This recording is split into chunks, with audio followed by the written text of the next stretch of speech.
영등포갑 최현일 의원입니다. 이번 사건의 본질과 핵심은 단순 명료합니다. 대량의 마약이 입국 심사와 세관을 버젓이 통과해 국내로 반입 유통이 되어 적발됐고 수사가 시작됐습니다. 그런데 세관 연루 의혹이 제기되자 상황이 급변합니다. 첫째, 경찰청장에게 수사 성과를 직보하고 칭찬까지 받았던 김찬수 영등포 경찰서장이 돌연 용산을 언급하며 브리핑 연기를 지시했습니다.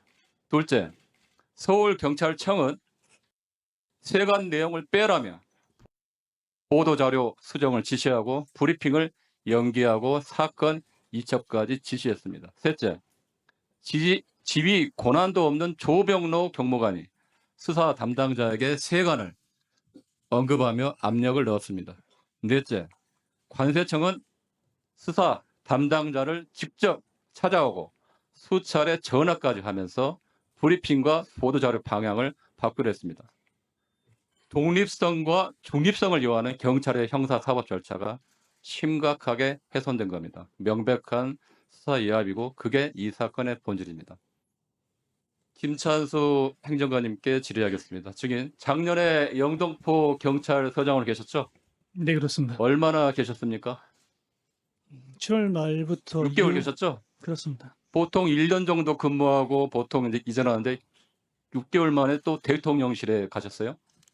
의원님, 저는 지방서장도 6개월만 있었습니다. 네, 그렇죠. 네. 그 과거에 박근혜 정권 말기 2017년도에 청와대 치안비서관실에 근무했죠? 네, 그렇습니다. 네, 2번이나 근무했네요. 이번이 두 번째입니다. 그러니까 남들은 한 번도 경험하기 힘든 청와대와 대통령실에 2번이나 있었는데 공무원으로서는 이례적입니다. 그런 의미에서 증인은 그 어느 누구보다도 권력의 핵심, 대통령 핵심 측근의 생각과 의중, 그리고 대통령실 내부의 메커니즘을 어느 누구보다 잘하고 있고 무엇보다도 핵심 인사들과도 긴밀한 소통, 친분 관계가 있었을 거라고 생각이 됩니다. 지금 대통령실에서 어떤 일을 하고 있습니까? 자치행정 비서관실에서 주어진 역할을 하고 있습니다. 과거 치안비서관실 그런 역할인가요? 전혀 다른 업무입니다. 그러니까 지금 경찰청에서 파견 나갔으니까 경찰에서 취합된 정보, 현안, 수사 상황을 넘겨받아서 정무수석과 비서실장 그리고 대통령에게 보고하는 업무 아닌가요? 의원님, 제 업무하고 무관한 업무입니다. 네. 아마 경찰청과 대통령실과의 중간 연락책 역할을 하고 있을 겁니다. 질문하겠습니다, 중에. 아까 그 용해인 의원께서 질의를 했듯이 작년 영등포 경찰서장으로서 마약 수사를 독려하고 홍보하고 윗선에 보고하고 칭찬까지 받다가 일주일 만에 갑자기 돌변해서 본인 관할의 최대 성과인 마약 수사를 방해하고 겁박하고 급기야 브리핑을 연기한 이유가 뭡니까 대체? 의원님, 전혀 사실 무근의 말씀하고 있습니다. 네. 증인은 작년에 영등포 경찰서장 당시에 관할 부서에서 마약 수사 큰 성과를 내니까 8월 26일에 수사팀 확대를 지시하고 9월 11일에 김봉식 서울청 수사부장과 9월 13일 윤희근 경찰청장에게 수사 사항을 상세하게 문자로 보고했죠. 그 내용은 이렇습니다. 각 조직 총책 및 조직원 검거 진행. 지난 1월 27일 말레이시아 북쪽 피의자들의 공항 입국 단계에서 무사 통과한 정황 확인, 관련 수사 병행 맞죠? 맞습니다. 예.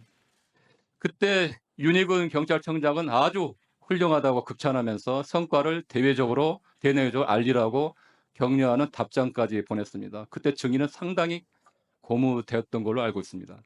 그리고 대통령실에도 상황 보고를 한 걸 알고 있는데 누구에게 보고를 했나요? 이 건과 관련해서 제가 대통령실에 보고한 일은 전혀 없습니다.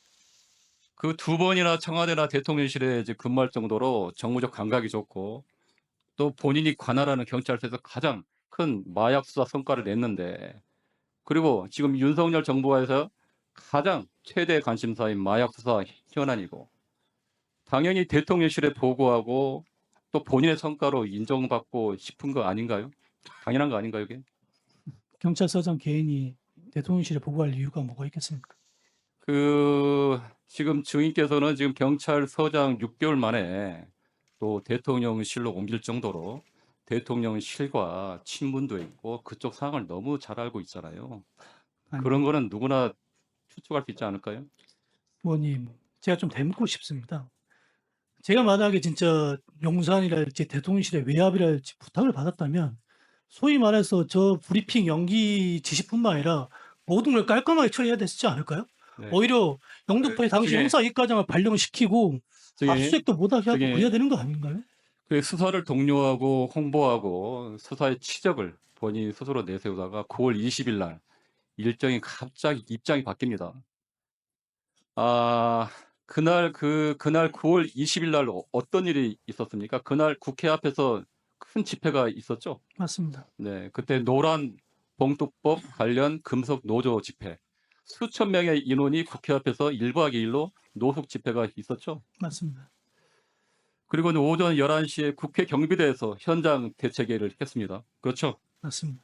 그런데 그날 8시 45분에 7시 33분에 보도자료를 보내라. 백현웅 경장에게. 그리고 45분에 브리핑 취소할 수 없냐. 그리고 9시 3분에 용산에서 사건 내용을 알고 있다. 심각하게 보고 있다고 브리핑 연기하라고 지시합니다. 그리고 브리핑은 22일에서 10월 초로 연기됩니다. 그 이유가 뭡니까? 다시금 말씀드리면 네. 대통령실과 전혀 무관한 얘기고요. 제가 판단하건대 당시 백혜룡 과장의 결정은 수사 상식에도 부합하지 않았고 본청에도 보고되지 않은 단계였습니다. 저 증인 백현웅 경정님 잠깐 나와주세요.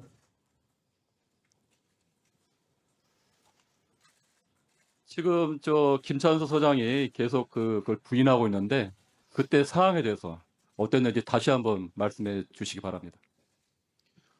세관 연루 마약 사건을 진두지휘한 사람은 김찬수 소장입니다. 흐름을 보시면 알겠지만 9월 11일 날 세관 연루 사실이 나왔을 때 저에게 구체적으로 문서를 작성해 줄 것을 요구했고 그걸 보고하겠다고 저한테 말씀을 했고요. 그 다음에 수사부장한테 서울청 수사부장에게 먼저 문자 보고를 했고요. 그 다음에 서울청장에게 문자 보고하고 구체적으로 보고하겠다 이렇게 했고 9월 13일에는 경찰청장님까지 이렇게 보고를 합니다. 그러면서 저한테 계속 피드백을 주셨습니다. 본인이 마약 압수 현장에서 진두지휘까지 했던 이 사건을 갑자기 이렇게 브리핑도 맞고 수사를 방해하게 된 계기가 용산이 아니면 설명이 안 됩니다. 김찬수 소장은 전담팀을 배신해서는 절대 안 되는 사람입니다. 본인이 꾸리라고 지시했고 본인이 모든 명령을 하달했고 제가 그 명령을 받아서 현장에 수행을 했는데 조직원들을 배신하고 제 등에 칼을 꼽은 사람입니다.